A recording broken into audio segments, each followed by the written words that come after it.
so Proposition 24. Whoo child. It's a mouthful. Okay, so it's the Consumer Privacy Protection Agency.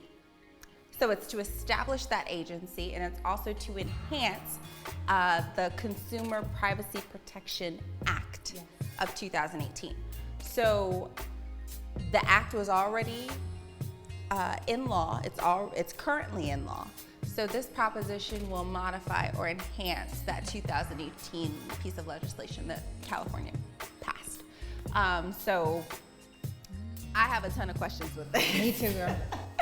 So I think this is one of those that is gonna take ample research and just talking about it. This is going to be conversations at the dinner table with your friends. Like, take time to dissect and understand what this is, because it's not cut and dry. It's not black and white. There are pros, there are cons, there are good things, there are bad things, and basically all it's talking about is how these companies that we give our email to, our credit card information to, our name, our date of birth, all of this private information that we just share to be able to get food, to be able to apply for a job, to be able to hire a contractor. We just give it on this website, and what does the company do with that information? So I'm gonna be honest. This proposition is the reason why so many people don't vote. Just as an example, because the language is very confusing. When you first read the language of Proposition 24, as a consumer, I was looking at it like, oh, okay, yeah, I do want companies to be held accountable if they sell my information without me being aware of it. Check, yeah, I would support that. Okay, yeah, parental permission would be required for somebody over the age of 13 to be able to sell their information. Yeah, I would support that. Yeah, you can't have my information if I don't give it to you. I would support that. So it seems like something I would support, but then when you look at who is opposing the measure, those are people I align with. The ACLU opposes it. The Color of Change, which is responsible for so many critical initiatives that, you know, generate social impact, opposes it. So when I saw that, I was like, well, hold on. What was I about to pass into law without understanding? So this is gonna take a lot more research, for me at least, to really understand why are these agencies that I trust opposing it? Is there something hidden in between the languaging where it's not as black and white or as cut and dry as it appears to be? Agreed. And this, the measure or the act that it modifies or redlines, is 50 plus pages long. So to comb through that document and say, oh, this is what is changing, this is good, this is good.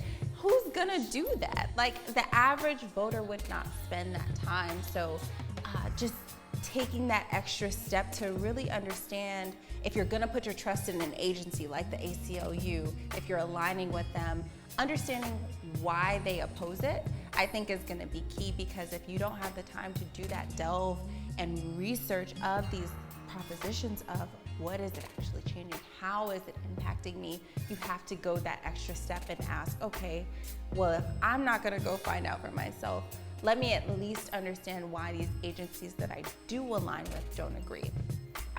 One thing that I think is so interesting is that for the Consumer Privacy Protection Act that was enabled in 2018 was 2 years ago. So just thinking timeline-wise, strictly timeline-wise, it's 2020. The ballot language is written, it's firm, it's done. So that means it was written and changed in 2019, which was a year within the initial proposal. So one of the oppositions is how much research has actually been captured of that 2018 law that would challenge or change or create opportunity of, oh, this is where this doesn't work, this is a gap. That data doesn't exist. So these changes, while they may be good, they may not be good. It's a matter of opinion, not so much fact. because there's nothing to substantiate it. There's nothing to say, you know, in this case, this is an example of where this measure failed or wasn't strong enough. So there's a lot of questions here There's a lot that of I have questions. as a voter. It's one that I'm definitely gonna have to spend time on. Agreed. Yeah. Agreed. And when you follow the money trail, I know the opposition was also saying that once it hits a certain amount, whether it's 5 million or the 10 million, then how is that agency going to be funded? And is that going to drive up taxes even more? So again, I don't know if that's a tactic. I don't know yet. Yeah, I'm going to seek out those friends that will read those 50 pages. I'm going to do my own research as well, but this is a perfect example of one that the language reads one way. The people that I usually trust are going the opposite way. Yeah. So definitely It's a question. one It's a to question. get some answers. Yes. We're gonna have to spend time on this one, and we hope you do too.